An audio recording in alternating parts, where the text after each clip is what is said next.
ఈరోజు ఆంధ్రప్రదేశ్ అసెంబ్లీ ఆఖరి రోజు. వాళ్ళు జగన్మోహన్ రెడ్డి గారు ఒక సవాల్ విసురుతున్నారు. ఎవరైతే మీరు చనిపోయారంటున్నారో వాళ్ళ లిస్టు తీసుకొచ్చి మీరు అసెంబ్లీకి రండి, 10 లక్షల ఎక్స్గ్రేషియా మేమే ఇస్తాము అని. దీంట్లో అంతరం ఏంటి సార్? అంటే ఇప్పుడు ఆయన ఇవ్వాల్సింది మళ్ళీ అంతనే ఏదున్నా మన లిస్ట్ అయితే ఇవ్వాలి కదా. ఇప్పుడు చనిపోయిన వాళ్ళు అదృశ్యంగా ఉండరు కదా. సో బట్ అది నాకు కరెక్ట్గా తెలియదు, ఎందుకంటే వాళ్ళు మరి ఎవరు ఏంటి అని. అంటే ఇలా రాజకీయాలు, ఈ సానుభూతితో చావు, ఆత్మహత్యలు, ఇందులో ఉండే సమస్య ఏంటి అంటే పర్సనల్ తగాదాల్లో కూడా చనిపోయినా రాజకీయ రూపాన్ని సంతరించుకుంటారు. అవును, మీకు ఆ సమయంలో మీకు రాజశేఖర రెడ్డి మరణించినప్పుడు చూశాం కదా, ఎవరు ఎందుకు చనిపోయినా కూడా అది రాజశేఖర రెడ్డి సానుభూతితో గుండె పగిలింది అన్నారు. అవుతుంది అది, ఎందుకంటే రకరకాల ప్రయోజనాల కొరకు జరగచ్చు. రాజకీయ పార్టీలు కూడా కోఆప్ట్ చేసుకోవచ్చు, ఎందుకంటే వాళ్ళకి అప్పుడు అవసరం కనుక. అందుకే మీకు కడప జిల్లా కన్నా వరంగల్ జిల్లాలో ఎక్కువ చనిపోయారు రాజశేఖర రెడ్డికి. రాజశేఖర రెడ్డితో సానుభూతిలో ఒక్క వైసీపీ నాయకుడి కుటుంబంలో ఒక్కరు పోలే. మీరు గమనించండి, ఒక్క వైసీపీ నాయకుడు ఎమ్మెల్యే కాదు, సర్పంచ్ కాదు, ఎంపీటీసీ కాదు, జెడ్పీటీసీ కాదు, ఇందులో ఒక్కరు పోలే. ఒక్కరంటే ఒక్కరు నాకు గుర్తున్నంత వరకు. అలానే ఎమ్మెల్యే కొడుకు వేయండా, కానీ రాజశేఖర రెడ్డి పైన ఎమ్మెల్యే కొడుకు కన్నా, ఎమ్మెల్యే కుటుంబానికన్నా వేరే వాళ్ళకి ఏముంటుంది? ఆయన పదవులు అనుభవించారు కదా అందరూ.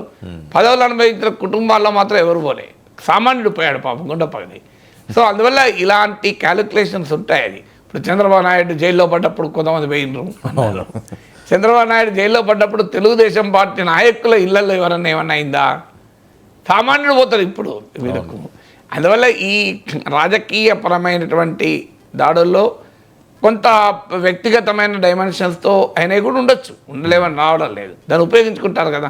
ఇప్పుడు ఇద్దరికి పడదు, ఓరు వైసీపీ ఇంకో టీడీపీ అనుకో, పడకపోవడానికి పొలిటికల్ కారణం కాకపోవచ్చు, పడకపోవడానికి ప్యూర్లీ పర్సనలే కారణం కావచ్చు.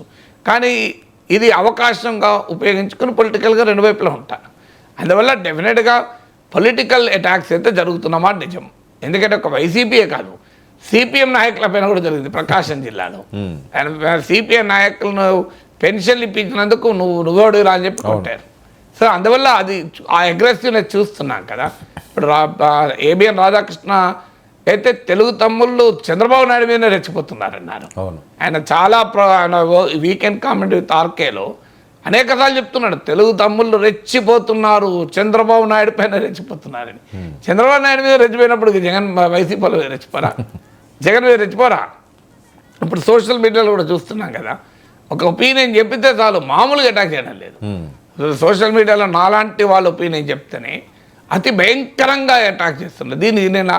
దీన్ని బట్టి అర్థం చేసుకోవాలి ఫీల్డ్ మీద వైసీపీ మీద ఎట్లుంటారనే దానికి నా అనుభవమే చాలు కదా, వేరే వాళ్ళకి అవసరం లేదు.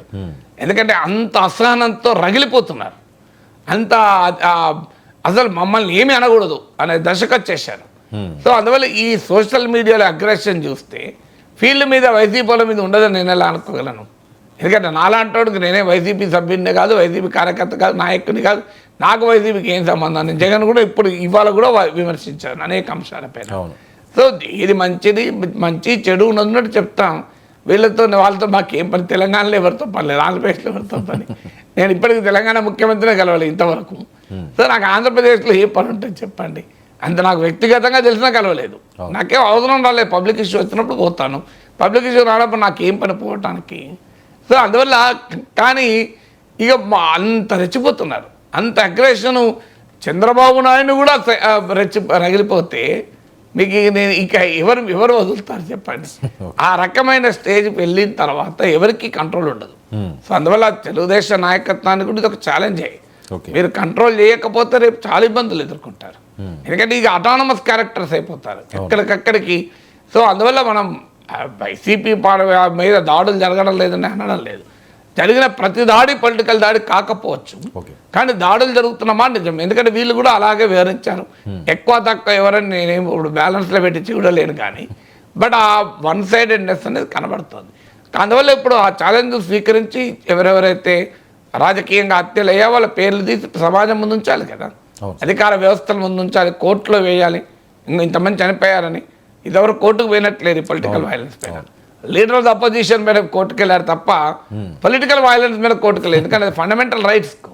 ఇప్పుడు పొలిటికల్ వయలెన్స్ పైన నాకు గుర్తున్నంత వరకు వెళ్ళలేదు కదా. లేదండి, వెళ్ళలేదు. సో మరి ఎందుకంటే అది రైట్ టు లైఫ్కి సంబంధించింది, పొలిటికల్ అండ్ సివిల్ రైట్స్కి సంబంధించింది, హ్యూమన్ రైట్స్కి సంబంధించింది కదా.